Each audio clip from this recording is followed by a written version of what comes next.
ఇరగదీసేస్తుంది. Screen మీద అంతే చామ్, ఈమె చామ్ ఎంత ఉందో అట్లనే యాజ్ ఇట్ ఈస్ క్యాప్చర్ చేసిండన్న. And you will definitely love it for sure I guess. ఎందుకంటే నేను ఫుల్ ఎంజాయ్ చేసిన పర్ఫార్మెన్స్ అండ్ చేసేటప్పుడు సూపర్ డూపర్ కంఫర్టబుల్ ఉండే నేను. ఇప్పుడు టైటిల్ చెప్పగానే, రోమాంచకం అని టైటిల్ చెప్పగానే అసలు దాని మీనింగ్ ఏందని అడిగారా కనీసం?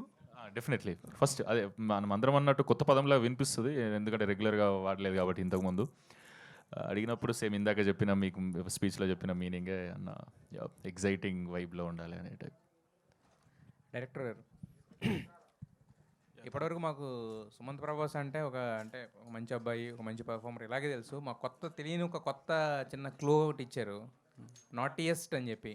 Can you share any of the experiences? Sumanth ఎవరికి చెప్పలేను, ఎంత ఎవరికి తెలియదా? లేదంటే లైక్ లాస్ట్ బెంచ్ స్టూడెంట్స్ ఉంటారు కదా స్కూల్లో, ఆ టైపు చేస్తూ ఉంటాడు, బయట ఎవరికి తెలియదు. But not harmful, is it's very nice guy. వాళ్ళ కాషన్స్ ఇస్తున్నట్టుందని అది. లేదు అదే యాక్చువల్లీ సుమంత్ని తీసుకోవడానికి వన్ ఆఫ్ ద రీజన్, అతని లోపల ఒక చిన్న అమాయకత్వం ఉంది, ఒక నాటినెస్ ఉంది. మీరు చాలా కొత్త సుమంత్ని చూస్తారు ఈ సినిమాలో.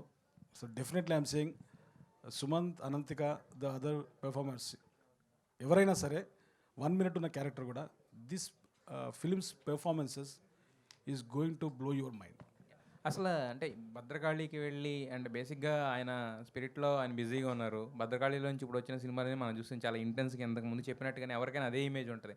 బట్ ఇలాంటి ఒక స్క్రిప్ట్ యూబైఏ మొత్తం ఫ్యామిలీ అంతా కలిసి కూర్చుని ఒక కామెడీ ఉండే స్క్రిప్ట్ని తీసుకెళ్ళి భద్రకాళిలో నెరేట్ చేయాలని అసలు మీకు ఎందుకు అనిపించింది? సో అంటే ప్రణయ్ అన్న, సందీప్ అన్న, I travelled with them for 5 years. మేము ముగ్గురం కూర్చున్నప్పుడు వాట్ వీ టాక్, అది like that sense of humour. చాలామంది తెలియదు ఏంటంటే Sandeep Reddy sense of humour, that అది వేరే లెవెల్లో ఉంటుంది. I know that, no one knows that.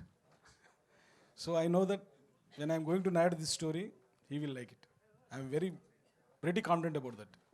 Pranay గారు సార్, హాయ్ అండి. హలో అండి. సార్, మీరు కానీ సందీప్ గారు కానీ మీ సినిమాలన్నీ చూస్తే ఇప్పుడు దాకా you are some people who respect and take care of every craft in the film.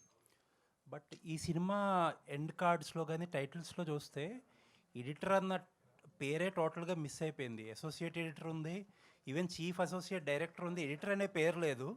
Like ఈ సినిమాకి ఎడిటర్ లేరా, లేకపోతే సందీప్ గారు ఎడిట్ చేశారా? నేను చెప్తాను, నేనే ఎడిటర్ అండి యాక్చువల్గా. మరి అది క్రెడిట్ తీసుకోవాలి కదండి. లేదు ఇప్పుడు అవసరం, ఇప్పుడు చేస్తాం కదండి. అంటే I only edit film. So return and director వేసిండు, ఇంకా ఎడిటర్ అక్కడ మా అనిల్ బాను ఎక్కువ స్పేస్ అవుతుంది మామ, అవసరం లేదు నీకు, కొత్త సినిమాకి ఎక్కువ అనుకుంటారు. సందీప్ గారిలో తీసుకోండి మీరు కూడా. సందీప్ కూడా సెకండ్ సినిమా తీసుకున్నాడు కదా. ఓకే. లేదండి. అండ్ ప్రణయ్ గారు, వన్ మోర్ క్వశ్చన్. చెప్పండి సార్, మీరు ఇక్కడ you made your mark and you went to బాలీవుడ్లో బిగ్గెస్ట్ బ్లాక్ బస్టర్స్ చేశారు. బట్ ఒక section of Bollywood always treats you as outsiders, and మీ సినిమాలు వస్తే ఆల్మోస్ట్ మీ మీద పడిపోతాయి. అండ్ ఆ వర్గాన్ని ఇండియాస్ బిగ్గెస్ట్ సూపర్ స్టార్ అని చెప్పి ఒక ట్యాగ్ పెట్టి మొత్తం అందరినీ కూడా ఒక ఊపేశారు. అటు సైడ్ నుంచి రియాక్షన్స్ ఎలా ఉన్నాయి?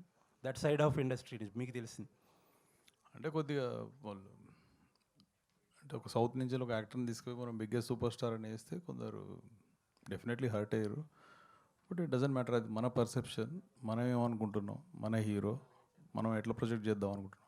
ఇన్ఫ్యాక్ట్ యానిమల్కి సూపర్ స్టార్ రణబీర్ కపూర్ అని వేద్దామంటే కూడా రణబీర్ కపూర్ కొద్దిగా తటస్థంగానే ఉండే. అసలు అప్పుడు ఫస్ట్ రిలీజ్ చేసినప్పుడు డిసెంబర్లో వేద్దామని అన్నారు. అయితే ఆయన వద్దు సందీప్, మా తాత వేసుకోలేదు, మా ఫాదర్ వేసుకోలేదు, ఎందుకు అసలు ఆ ట్రెండ్ ఇక్కడ లేదు, వద్దు అన్నట్టు అన్నారు.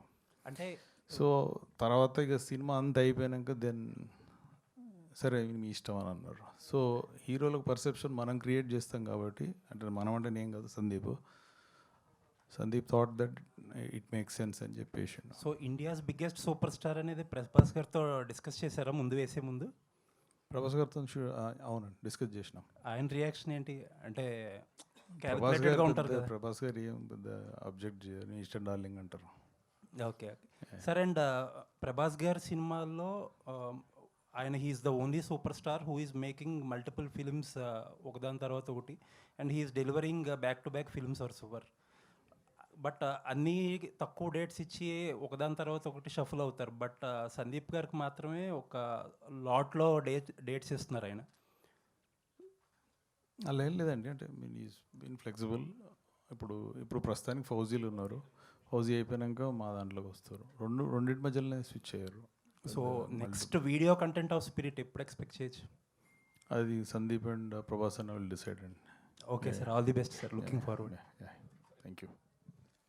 ప్రణయ్ గారు ఇక్కడ సార్, చెప్పండి సార్. అంటే మీ బ్యాన్ అంటే మీ నుంచి సినిమా వస్తే రొమాంచకం అంటే దాంట్లోనే రొమాన్స్ ఎక్కువ చూపిస్తుంటారు. ఎక్కువ అర్జున్ రెడ్డి కానీ లేకపోతే యానిమల్లో కూడా ఎక్కువ చూపించారు కదా. ఇందులో ఎలా ఉంటుంది అంటే మొత్తం కూడా మీరు హాస్యము, ప్రేమ, ఉత్కంఠాన్ని లేపించారు. ఈ మూడిట్లో ఎలా ఉంటుంది? ప్రాపర్గా బ్యాలెన్స్ చేసినట్టు అనిపించింది. మరీ రొమాన్స్ ఏంగా ఉండదు. ఐ థింక్ వేనన్నా నువ్వు చెప్పింది దీని గురించి. లేదు I think లేదండి, he's the director, he will say. A cinema అయినా సరే కథను బట్టి, క్యారెక్టర్లు బట్టి ఉంటుంది కదా. ఈ సినిమాకి ఏది ఎంత అవసరమో అంతే సమపాలలో కుదిరింది. నా ఇంటెన్షన్ కూడా అదే, జస్ట్ అందరు ఫ్యామిలీ అంతా చూడాలి అన్నది ఇంటెన్షన్. కాకపోయినా రాసినప్పుడు అది వచ్చేసింది అంతే, అది ఎట్లా వచ్చింది ఏందో. బట్ మీరు నిన్న ఒక ఇంటర్వ్యూలో చెప్పడం జరిగింది, హీరోయిన్స్ డిమాండ్ దీపికా పదుకుని గురించి చెప్పారు కదా. అయితే యాక్చువల్లీ ఏంటంటే హీరోలు వాళ్ళు చేస్తున్న సినిమాల్లో రెమ్యునరేషన్తో పాటు కొంత పర్సెంటేజ్ కూడా తీసుకుంటుంటారు. ఇప్పుడు ఆమె అడగటం అలా అడగటం ఎంతవరకు అంటే మీరు అంటే మీ దృష్టిలో ఆమె తప్పుగా అడిగినట్ట ఉందా ఏంటి, అసలు ఏంటి అది? ఇట్స్ నాట్ అబౌట్ తప్పు ఒప్పు అని కాదండి. మాకు ఓవరాల్గా ఎకనామిక్స్ వర్కౌట్ కావాలి. ఆన్ పేపర్ పెట్టినప్పుడు ప్రాజెక్టు పేపర్ మీద వర్కౌట్ అయితే then will translate that, right? We thought it won't work, that's the reason. అంటే ప్రభాస్ గారి సినిమా చూస్తే బడ్జెట్ ఎక్కువ ఉంటుంది, ఎక్కువ బడ్జెట్తో ఉంటుంది. కాకపోతే ఈ సినిమా చూస్తే స్పిరిట్ చాలా తక్కువ బడ్జెటే అని అంటున్నారు. అట్లే ఉండదండి, ఆ సినిమాకి ఎంత అవసరం అంత పెడుతున్నాం. అనంత్ గారు, 8 వసంతాలు మీకు మంచి గుర్తింపు తీసుకొచ్చింది యాజ్ యాక్ట్రెస్, అండ్ ఈ సినిమాతో పాటు చాలా ఆఫర్లు కూడా తెచ్చిపెట్టింది. అండ్ రీసెంట్గా ఎల్లమ్మ సినిమాకి కూడా మిమ్మల్ని అప్రోచ్ అయ్యారని విన్నా. So is it true? లేదు, అలా ఏం లేదు. అంటే ఏదైనా అంటే చాలా నరేషన్స్ వింటున్నా, చాలా ఆఫీస్కి వెళ్తున్నా. సో వాళ్ళే ఇంకా నెక్స్ట్ అనౌన్స్మెంట్ ఉంటే వాళ్ళే అనౌన్స్ చేస్తారు. సో నెక్స్ట్ ఎన్ని లైనప్లో ఎన్ని ఉన్నాయి అంటే ఓకే చేసినాయి ఏమన్నా? అలా కాదు, అంటే చాలా వింటున్నాను, దాంట్లో ఏదైనా నచ్చితే అది చేస్తారు. And also they will only announce, నేను చెప్తే అది రాంగ్ అవుతుంది కదా. ఆల్ ది వెరీ బెస్ట్ అండి. Thank you so much. Pranay గారు, ఇప్పుడు వేణుగారు మీతో ట్రావెల్లో ఉన్నారు కాబట్టి అవకాశం వచ్చింది, అంతే కదండి. కొత్త వాళ్ళకి మళ్ళీ పిలిచి ఇచ్చేంత అవకాశం టైం ఉండకపోవచ్చేమో కదా. అట్లనే ఉంటుంది కదా, ఒక ఇట్లాగ వచ్చినప్పుడు ఒక పెద్ద సినిమాలు చేస్తున్నప్పుడు ఇట్లాంటి ఒక సినిమా చేయాలంటే మినిమం మనకి కమ్యూనికేషన్ పరిచయం ఉంటేనే ఉంటుంది అనేది నా ఫీలింగ్. మీరేమంటారు? అది ఒకంత కరెక్టేనండి. అంటే వేణుగారితో లాస్ట్ 4-5 ఇయర్స్ నుంచి వెళ్ళి మేము ట్రావెల్ అవుతున్నాం. అసలు అందరికి తెలియని విషయం ఒకటి ఏంటంటే, యానిమల్ సినిమా తెలుగులో ఇప్పుడు ఎట్లయితుందో అది రావడానికి వన్ ఆఫ్ ద రీజన్స్, అంటే I'm talking about the dubbing part, వేణుగారు. So even though Rakendra Mouli గారు was doing all the languages, but వేణుగారు అక్కడ ఉండి కొద్దిగా దాన్ని ఓవరాల్గా సూపర్వైజ్ చేసి ఆ తెలుగు ఏ రీజన్కు అట్లా పోకుండా Andhra accent, Rayalaseema accent, Telangana accent లేకుండా బుక్కిష్ తెలుగు వచ్చేటట్టు ఆయనకు తెలుగు మీద మంచి పట్టు ఉంది. సో ఆయన నాలెడ్జ్ యూజ్ చేసి ప్రాపర్గా సెట్ చేసి ప్రాపర్ డబ్బింగ్ ఆర్టిస్ట్లను సెలెక్ట్ చేసిండు. Because Sandeep was very busy with Hindi and other work. So ఇక్కడ అతను టేక్ కేర్ చేశారు. So that was the first time we started, బాగా క్లోజ్ అయ్యింది. సో అట్లా వేణుగారితో పరిచయం పెరిగింది. దెన్ స్లోగా అతను is in industry for last 16-17 years. So ఇప్పటివరకు ఆపర్చునిటీ రాలేదంటే ఐ వండర్. బట్ లైక్ ఈ స్టోరీ అతను ఎవరికైనా నరేట్ చేసిండా, మరి ఎందుకు రిజెక్ట్ అయిందో నాకు తెలియదు. బట్ మాకు చెప్పినప్పుడు అయితే we're very excited. I thought this will work at box office అనిపించింది. So we produced it. కథ చెప్పేటప్పుడు 4 క్యారెక్టర్లు ఆయనే చేశారన్నాడు. ఆ 4 క్యారెక్టర్లు ఏ క్యారెక్టర్ ఆయన బాగా చేసి చూపించాడండి మీకు? అంటే హీరోది ఉన్ను నరేంద్ర గారిది బాగా చేశారు కంపారిటివ్లీ. సూపర్ అండి, all the very best. Thank you.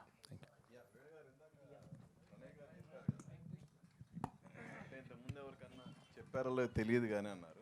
ఇంతకీ ఎవరికన్నా నెరేట్ చేశారా ప్రణయ్ చెప్పినట్టు? లేదండి, ఎవరికి చేయలేదు నేను. అంటే 16 ఇయర్స్గా ఉండి మరి ఎవరికి అంటే 16 ఇయర్స్ అంటే నేను యాక్చువల్లీ క్వశ్చన్ నన్ను అంత అడిగినప్పుడు నేను వర్క్ చేసింది ముందు రాము గారి దగ్గర, రాంగోపాల్ వర్మ గారి దగ్గర. దెన్ అంటే నాకు బ్యాక్ చూసుకుంటే నా నరేషన్ అర్థం చేసుకుంది ఇద్దరు, ఒకటి రాంగోపాల్ వర్మ, రెండు Sandeep Reddy Vanga. No one understood me in this industry. I don't know why. ఇది చాలా సింపుల్ స్టోరీ. నేను చాలా సింపుల్గా చెప్తాను, సింపుల్గా మాడతాను. వాళ్ళకి సగంలోనే అర్థం అవుద్ది, మరి మిగతా వాళ్ళకి పూర్తిగా చెప్పిన అర్థం కాలేదు. అదే అలా ఎవరు చెప్పారని, ఎవరు అర్థం చేసుకోలేకపోయారు? ఇప్పుడు ఎందుకులేండి, ఇది వాళ్ళు అర్థం చేసుకోలేదు కాబట్టి ఇప్పుడు నేను సందీప్ రెడ్డి దగ్గరికి వచ్చిన కదా. దట్ ఈస్ అంటే ఇందులో చాలా ఇన్సిడెంట్లు రియల్ లైఫ్లో ఉంటుంది, but I tweaked for the film. It's there.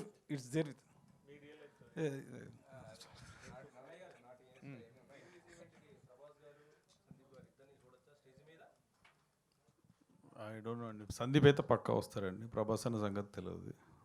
Will try. Sir music director ఎంపిక ఎలా జరిగింది అసలు? తన అంటే పాటలు చాలా బాగున్నాయి. యాక్చువల్లీ నేను ఒకటి సినిమా నరేషన్ అయిపోయింది, స్క్రిప్ట్ అయిపోయిన తర్వాత just we're talking about music. ఒక వీడియో కట్ చేశానండి, అమల్గమేషన్ ఆఫ్ దిస్ ఫ్యూజన్